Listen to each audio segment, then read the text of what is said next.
Les amis, j'espère que vous allez bien et que vous avez passé une excellente journée. Bon, bah écoutez, en tout cas, première vidéo en 2024. Je voudrais bien sûr vous souhaiter une très très bonne année et surtout une très très bonne santé. Car sans la santé, il n'y a rien, comme on dit. Donc, bah écoutez, petit débrief du match de Coupe d'Espagne, hein, tout simplement, qui opposait le FC Barcelone à Osasuna. Victoire du FC Barcelone 2-0, qualification. Donc ils vont rejoindre le Real de Madrid, un classico pour la finale. C'est beau, mais beaucoup de choses à dire. Mais avant toute chose, comme d'habitude, n'hésitez pas à liker, à commenter et bien sûr à partager si ce n'est pas encore fait. Abonnez-vous en masse et cliquez sur la petite cloche en bas à droite pour avoir toutes les notifications une fois que je mettrai une vidéo en ligne. Ok les amis. Bon bah écoutez, franchement, le FC Barcelone, inquiétant. Même ils ont gagné 2-0, mais ça reste inquiétant. Parce que même quand ils gagnaient 1-0, j'étais pas tranquille. Franchement, j'étais pas tranquille. Bon, pour tous ceux qui le savent et tous ceux qui viennent de rejoindre la chaîne, je suis supporter du Paris Saint-Germain, mais en Liga, j'ai une préférence pour le FC Barcelone. Et, euh, et voilà, en tout cas, le FC Barcelone aujourd'hui, ils m'ont vraiment pas impressionné. Bah, c'est tout simple, hein. Ils ont joué 10 minutes. Allez, un quart d'heure, on va dire. On va être gentil, un quart d'heure. Mais beaucoup de déchets, de fautes techniques, trop de choses. En fait, trop de choses, trop de joueurs qui sont en dessous de leur niveau. Euh, Footballistiquement, c'était pas non plus...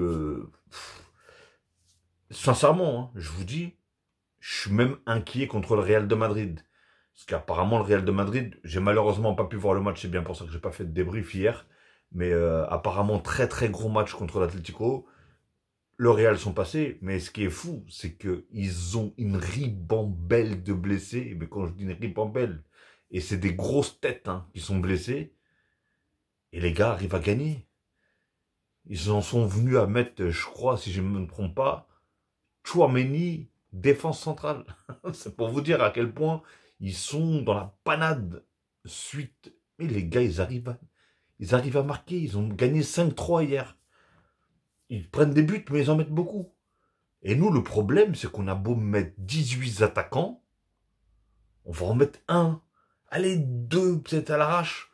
Parce que Osasuna, franchement, Osasuna, voilà, ils ont joué quand même assez défensivement, faut dire ce qui est. Mais en fait, niveau Barça, ça bouge pas. Quand une équipe, elle joue aussi défensif, t'as pas le choix, t'as pas 50 000 solutions. Bouge.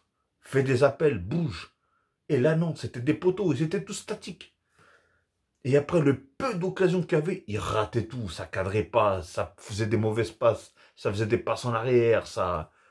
Même les passes dans les pieds, j'arrivais même pas. J'étais en train de devenir fou. Je me suis dit, mais qu'est-ce que c'est que ce Barça? Ils veulent aller où, en fait?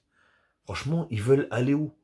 Je leur souhaite vraiment de gagner contre le Real et de prendre un trophée pour pas faire une saison blanche. Parce qu'en championnat, je sais pas comment ils vont faire pour attraper autant de points, à part s'il y a une hécatombe de... Et même comme ça, même avec une hécatombe de blessés, comme j'ai dit, le Real, les gars, ils sont... On a une équipe de Gérone qui casse la baraque aussi. Donc, et l'Atlético Madrid, ils sont devant aussi. Et ils sont vraiment pas mauvais, parce qu'apparemment, hier, ils ont fait un très très gros match. Mais voilà, franchement, le Barça, c'est très compliqué. Franchement, c'est très compliqué à voir et... Bah, je vais citer les joueurs. Bon, le gardien, il n'a pas non plus énormément de choses à faire. Hein, mais voilà. Koundé. Bah, alors, Koundé, d'habitude, voilà, hein, je suis le premier à le critiquer. Mais je l'ai trouvé pas mauvais, en fait. Franchement, je l'ai pas trouvé mauvais. Et il a donné beaucoup de... Il a été beaucoup offensif. Faut dire ce qu'il est, il a été beaucoup offensif. Il a beaucoup apporté, beaucoup de 1-2. On va dire que les occasions, quand le Barça jouait très mal, celui qui donnait un petit peu de peps, on va dire, hein, entre guillemets, hein, c'était pas non plus la folie, mais celui qui donnait un petit peu de peps et qui essayait de trouver des solutions, c'était Koundé. Le monde à l'envers. Hein. Donc voilà, en tout cas, moi personnellement, voilà, quand il est mauvais, bien souvent je le tacle, hein, parce qu'il est bien souvent mauvais malheureusement.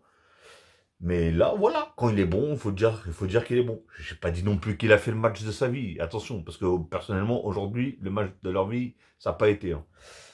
Bref, Arauro, ça fait un petit moment, je ne sais pas ce qu'il a, mais en fait, il a mis tellement la barre haute, il y a peu de temps en arrière, tellement la barre haute que la plupart des gens me disaient, et même moi je le pensais, qu'il faisait partie des meilleurs attaquants, des meilleurs défenseurs du monde. Et ouais, je le pensais et je le disais même. Parce qu'il était incroyable. Il était fort sur l'homme, il était fort physiquement, il était rapide, il laissait rien passer, il avait une rage. Et là, j'ai l'impression qu'il tire une caravane. Quand je le voyais tout à l'heure, j'avais l'impression que même quand il tombait pour se relever, il avait du mal. Il a trop mangé à Noël, mais c'est comment le truc? Franchement, j'ai vu aucun match depuis le début de... Depuis 2024. J'ai encore vu aucun match. Enfin, même depuis les fêtes, tout simplement. Mais franchement, c'est... faut vraiment qu'il revienne à son niveau. Parce que, déjà, défensivement, le Barça, on sait que c'est compliqué. Mais alors, si en plus, les gros défenseurs, enfin, les grands défenseurs, bah, ils commencent à partir en vrille, alors là, ça va être catastrophique. Ça va être catastrophique, hein, réellement. Apparemment, ils sont sixième de comment ça s'appelle, de Liga, ou un truc comme ça, je crois, au niveau de la défense. Sixième meilleure défense. Alors, ils sont loin, hein, si vous imaginez. Ils se sont pris la dernière fois 2 buts contre une quatrième division, ou je sais pas contre qui, là. Et ils ont gagné 3-2 à l'arrache. En fait, ils prennent trop de buts. Trop de buts. Et encore, t'as une mauvaise défense, mais t'as un milieu de feu et une attaque de feu. Il n'y a pas de souci. Tu dis tu vas en prendre, mais tu vas en mettre le double. Il n'y a pas de souci. Mais là, c'est pas le cas. C'est pas le cas. Parce que même s'il y a des grands noms, ça marque pas autant qu'on le voudrait, tout simplement. Donc voilà, Rauro, ressaisis-toi, mon gars. Ressaisis-toi, mec. Je parle comme s'il regardait la vidéo, mais bon.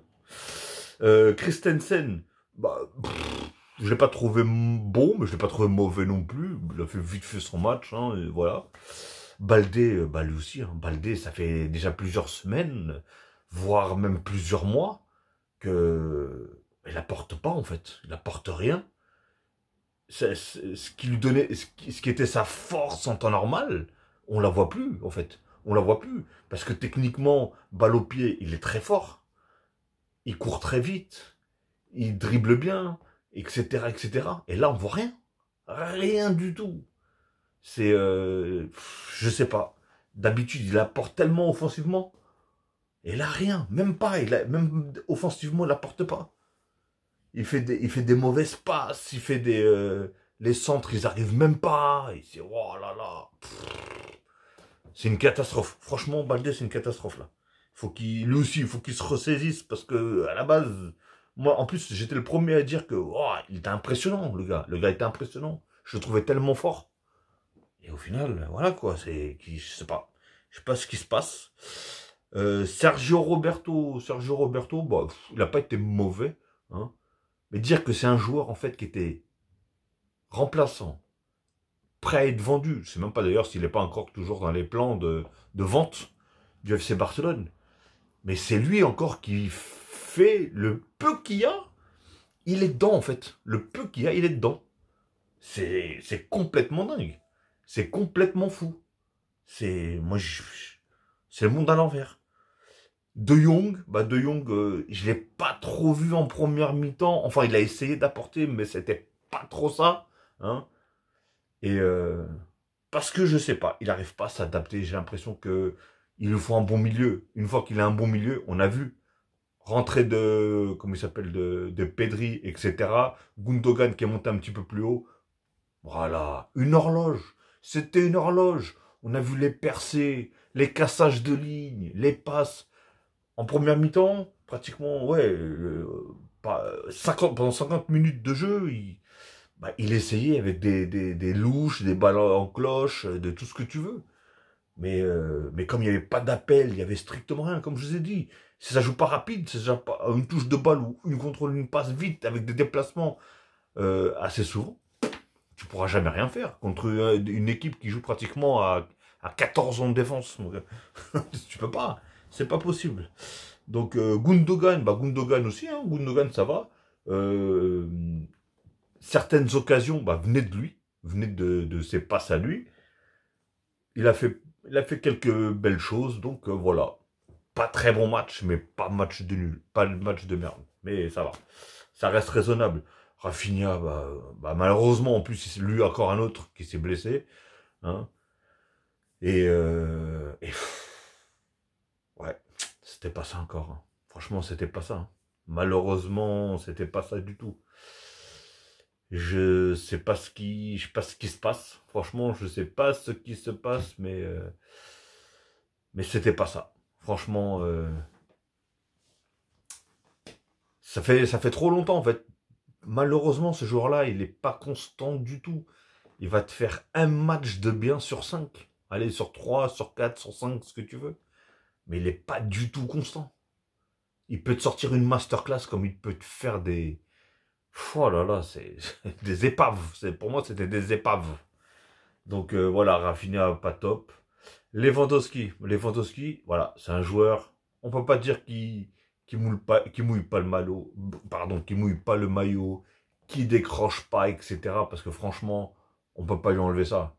Mais c'est pas, je suis pas sûr que ce soit vraiment ça qu'on lui demande. Marque, cadre, marque. Et malheureusement, il cadre pas beaucoup, il marque pas beaucoup. Bon là, voilà, c'est lui qui ouvre le score, qui a permis le fait que Osasuna soit obligé de sortir. Et heureusement, et te met un but. Bah, c'est là qu'il est dingue parce qu'il va te rater des buts qui Lewandowski, hein, le fameux Lewandowski, ne rate jamais. Il va te les rater. Un but de raclure comme ça, comme il a mis là, c'est un but de raclure pour moi. Il va te le mettre. C'est incroyable. C'est ça qui est dingue. C'est à plus rien comprendre. Il aurait raté ce but-là. Mais il aurait mis ce qui, en temps normal, il met. Il n'y a pas de souci. Mais là, il fait complètement l'inverse. Tous les faciles, il va te les rater. Et ceux qui sont compliqués à mettre, il va te les mettre. Donc, franchement, va comprendre. Tout simplement, va comprendre. Et Ferran Torres, bah... c'était pas une lumière non plus aujourd'hui. Hein. On va pas mentir. On va pas mentir, c'était pas fou. Par exemple, l'entrée de Juan Félix, non, Joao Félix, hein. L'entrée de Joao Félix, mais qu'est-ce qu'elle a apporté? Bah, de toute façon, c'est facile, hein. Les trois, là, que ce soit Joao Félix, Pedri, attends, c'était Joao Félix qui est rentré, Pedri, et Lamine Yamal. Bah, lui aussi, Lamine Yamal, oh, j'ai du mal, hein. J'espère que j'écorche pas son nom, mais bah lui aussi, je le trouve un peu en dessous de ce qu'il vaut vraiment, parce que quand on l'a découvert, bon après, on peut pas lui sauter dessus. Il a 16 ans, le gosse. 16 piges. À 16 piges, laisse tomber. Je jouais en bas de chez moi. Lui, le gars, il joue Coupe d'Espagne. Donc voilà, on peut pas lui enlever ça. Mais voilà, il avait l'air plus à l'aise dans les dribbles en temps normal, alors que là, je voyais que ses dribbles ne passaient pas, ses dribbles étaient trop téléphonés, en vitesse, il n'arrivait pas à prendre le défenseur.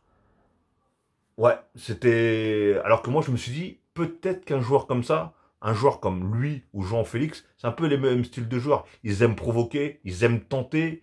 Donc voilà, même s'ils tentent 30, et au moins il en réussit une qui est finie au fond, c'est ce qui compte, tout simplement. Donc voilà, ça va, à la fin, il marque son petit but, tranquillement. Donc voilà. On va parler aussi de l'entrée de Pedri. Pedri, alors là, c'est vraiment, pour moi, hein, personnellement, pour moi, en 10 minutes, il a fait plus que la plupart en 90 minutes. Le gars, il était... Et ce qui fait plaisir, c'est que il retrouve ce toucher de balle, il retrouve son niveau. On voit qu'à n'importe quel moment, il protège bien sa balle. Il casse les lignes. En une accélération, il peut bouffer 2-3 joueurs. Pourtant, c'est pas une accélération du fait qu'ils sont rapides. C'est avec la feinte de corps. tout simplement. Il élimine des jeux, il élimine des lignes, des joueurs, tout ce que tu veux. Non, franchement, ce joueur-là, vivement que le Barça soit au complet, parce que ça fait déjà très longtemps, malheureusement. Ça a été Pedri, longue absence. Il y a eu De Jong, longue absence. Maintenant, c'est Gavi, longue absence. Tous ces joueurs-là, en fait. Et c'est des joueurs qui... extraordinaires. Extraordinaires. Et surtout quand ils jouent ensemble, c'est un plaisir. Tout simplement, c'est un plaisir. Je ne vais pas en venir à dire que c'est comme Xavi, Nesta, Busquets non plus. On va pas abuser. On va pas en arriver là. Mais ça reste quand même un plaisir de les voir jouer. Et surtout, le talent qu'ils ont, c'est incroyable. Et donc, oui, Pedri, en tout cas, très bonne entrée, ainsi que même João Félix. João Félix, peut-être une des meilleures occasions que j'ai vues. Enfin, occasion, action, on va dire. Vous l'appelez comme vous voulez. Mais c'est quand il fait l'espèce de transversale du pied gauche. Sur qui? Bah, sur Lamine Yamal, d'ailleurs, qui d'ailleurs a complètement raté son contrôle. Moi, je me suis dit, il va bouffer le défenseur. Mais même pas. Mais il fait une transversale, elle est tellement magnifique, en plus de son mauvais pied, mauvais pied, putain j'ai du mal aujourd'hui, hein, avec son mauvais pied, et ce qui m'a fait rire, c'est que, allez, peut-être 5 minutes après, ou voire peut-être 10, pardon, c'est un sac qui est tombé, 5 minutes après, voire 10 minutes après, il refait, pas une aussi longue, pas une aussi compliquée, mais il fait une autre petite transversale, c'est même pas une transversale, c'était une balle en profondeur, avec son bon pied, et il le rate. Et je vous dis, je comprends plus rien, moi, cette équipe. Réellement, je comprends plus rien. Mais attendez, parce qu'il n'y a pas que Lamine Yamal. Alors, Lamine Yamal, il est rentré en première mi-temps. Pedri, il est rentré à la place de Sergio Roberto. Et João Félix, il est rentré à la place de Ferran Torres. Voilà, exactement, c'est ça. D'accord, ok. Donc voilà, en tout cas, les trois qui sont rentrés, on a vu que ça a donné un souffle au Barça. Parce que d'ailleurs, je comprenais même pas pourquoi il comment ça s'appelle, il jouait même pas, hein, d'ailleurs, parce que même Xavi, hein, je comprends même pas pourquoi il a attendu autant. Parce que je me suis dit, et j'aurais bien aimé voir, par contre, parce que je l'ai pas encore vu. Bah, dites-moi vous dans les commentaires s'il y a quelqu'un qui a déjà vu parce que je crois qu'il a déjà joué avec le Barça. Je sais pas s'il a fait 1 ou 2 matchs ou quelques minutes ou je sais pas. Mais le nouveau là qui est arrivé là, Roquet, Hector, Victor, ou je sais pas comment il s'appelle, Roquet là, le nouveau qui est arrivé là, bah, j'aurais bien aimé j'aurais bien aimé voulu le voir moi dans ce genre de match. Alors après, est-ce que c'est un joueur de profondeur, des espaces, je sais pas du tout. Je sais pas quel est son style de jeu à lui. Donc bah, dites-moi vous dans les commentaires si quelqu'un l'a déjà vu, s'il y a des fans du Barça ou des supporters du Barça. Bah, dites-moi, pour vous, est-ce qu'il aura apporté quelque chose ou pas dans ce match-là, surtout vu comment c'était compressé à l'arrière, au niveau d'Osasuna. Donc voilà, en tout cas, bah, félicitations quand même au Barça, hein, on va pas leur enlever la victoire. En plus, pour une fois, ils gagnent 2-0. Moi, je voyais un 0, hein, mais après, voilà, Osasuna, ils sont complètement découverts. Donc là, et encore, moi, je trouve que 2-0, c'est pas assez contre une équipe de Osasuna, hein, sans bien sûr dénigrer cette équipe, parce que techniquement, au final, ils ont bien joué. Parce qu'ils ont tenu le Barça jusqu'à je ne sais combien de minutes. Je sais, il est venu à la 60e minute quand même, le but. Donc pendant 60 minutes, ils ont tenu le Barça. Le Barça, il n'y avait pas d'action. Ou sinon, le peu d'action qu'il y avait, c'était un peu des actions à l'arrache. Et au final, ça visait à côté. On a vu une tête de Lewandowski, elle est partie à côté. On a vu des frappes que le gardien, il les arrêtait. Voilà quoi, des frappes bidons. Donc voilà, en tout cas, j'ai apprécié les 3 entrées très bonnes. Bah, les deux meilleures entrées quand même restent João Félix, qui a fait une très bonne entrée. Il a été très bon du début jusqu'à la fin. On a vu les remontées de balles, défensivement il défendait, il attaquait, il passait, voilà, énorme. Hein. D'ailleurs, il y a des rumeurs comme quoi, je dis ça, dites-moi si vous avez entendu la même chose ou si vous êtes au courant d'autre chose ou pas. Mais d'après ce que j'ai compris, Xavi ne veut pas garder João Félix. Ce qui veut dire que João Félix devrait retourner à l'Atlético Madrid, tout simplement. Alors, vu comment il a fêté son but quand il a marqué contre l'Atlético Madrid, vu le match qu'il a fait d'ailleurs contre l'Atlético Madrid, parce que pour moi, c'est le meilleur match qu'il ait fait de toute la saison, parce qu'il a fait un match incroyable contre l'Atlético.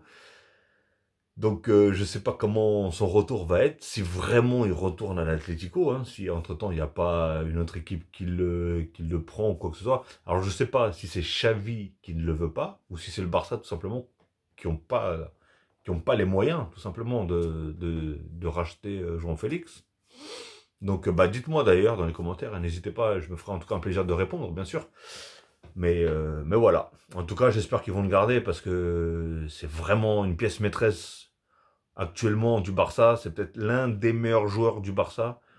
Et voilà. Et lui, il fait vraiment beaucoup de différence. Il peut peut-être passer à côté d'un ou deux matchs, mais c'est très rare qu'il passe à côté des matchs.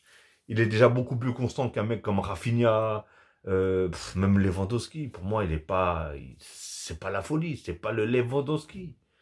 Après, tu sais, dans un club, c'est ça. C'est soit ça marche, soit ça marche pas. Tu peux être très fort. T'as vu au Bayern de Munich, le gars, il était exceptionnel. C'était, c'était une mitraillette, le gars. Il marquait des buts. Il s'arrêtait jamais. Il marquait je ne sais combien de buts dans une saison. Et encore d'ailleurs, la saison dernière, il n'a pas fait une si mauvaise saison que ça. Même si ça n'avait pas été la folie pour moi, tout simplement. Mais ça n'a pas été. Cette saison, elle est catastrophique. À ce qui paraît, en plus, j'ai cru entendre dans les commentateurs, à un moment, ils ont parlé, et ils ont dit qu'il n'y a aucun, comment ça s'appelle, Barcelonais, dans les 5 meilleures, je crois, équipes en Liga. C'est catastrophique. Franchement, c'est catastrophique. Qu'est-ce que c'est que ça? Réellement, qu'est-ce que c'est que ça? Donc voilà les amis, en tout cas, bah, dites-moi ce que vous avez pensé du match, ce que vous avez pensé de la qualif. Moi en tout cas, voilà. Moi j'ai apprécié, je vous cache pas, hein. À partir du moment où est-ce qu'ils sont rentrés, et en plus ils ont marqué le but, quand ils ont commencé à sortir Osasuna, ça a commencé un peu à tourner. Voilà, ça a montré des petits gestes techniques, en plus on a vu quelques petits gestes techniques, des roulettes, des ceci, des cela. Mais voilà. Mais ça reste quand même inquiétant qu'on le veuille ou pas, hein. Franchement, dites-moi la vérité, les supporters du Barça. Ça reste quand même inquiétant. Et ça fait flipper quand tu vois un Real, tu te dis, putain, les gars, ils vont tout perdre. Et au final, les gars, ils n'arrêtent pas de gagner. Ils se font pas écraser, mais genre, ils arrivent toujours à revenir au score. En plus, ils arrivent derrière à prendre la victoire. Ah, c'est incroyable. Tu te dis, moi, je me disais hier, hein, je me suis dit, oh, je pense qu'ils vont perdre. Parce qu'à un moment, j'ai vu se remonter à 3-2, après 3-3, etc. Mais bon, ils sont passés, hein, tout simplement. Donc on verra le Classico. Peut-être que, voilà, et peut-être qu'ils vont nous sortir tout simplement un beau match, hein, le Barça. Si en plus on commence à récupérer un peu les joueurs comme Pedri, qui en plus revient aussi de blessure, je pense que là, lui, il avait aussi envie de toucher du ballon, hein, ça se voyait. Il allait à droite, à gauche, tout droit, derrière, il courait, il voulait. Voilà. C'était un môme. Prends le ballon, amuse-toi, fais-toi plaisir. On le voyait, il faisait des petits gestes techniques et tout. Non, c'était magique. Franchement magique. Pedri, magnifique, au top. Et le revoir revenir déjà avec ce... Parce que d'habitude, ils mettent un peu de temps à revenir quand même à leur niveau. Et là, il commence lui, pouf, il arrive à un niveau déjà extraordinaire. Et qui pourrait faire énormément de bien en Barça, surtout au milieu. Hein, parce qu'on sait que la tactique de jeu de Xavi, hein, c'est d'avoir un très bon milieu, tout simplement.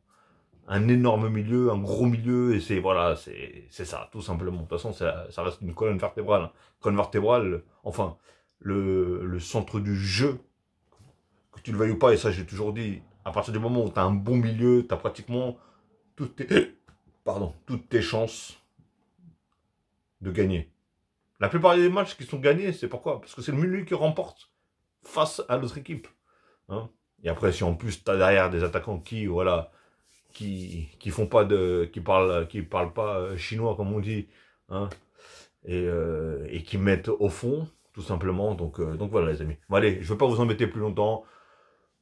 Félicitations au Barça. Ils rejoignent le Real de Madrid pour une finale, pour un Classico et finale de Coupe d'Espagne, tout simplement. Et que le meilleur gagne. D'ailleurs, je ne sais pas c'est quel jour, s'il y a quelqu'un qui le sait, dites-le moi dans les commentaires. Et si j'ai bien compris, je crois que c'est dimanche. Je suis pas sûr. Mais dites-le moi. J'ai cru entendre ça en tout cas. Donc voilà, dites-le moi les amis. Allez.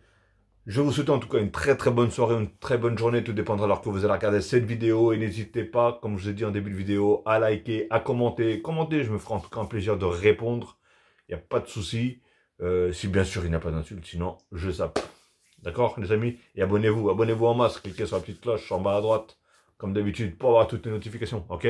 Allez, ciao les amis, prenez soin de vous, prenez soin des vôtres et ben à la prochaine. Hein. Là on va revenir en 2024 à fond dans les vidéos, enfin à fond dans les débriefs surtout. Ok les amis, allez, tchuss.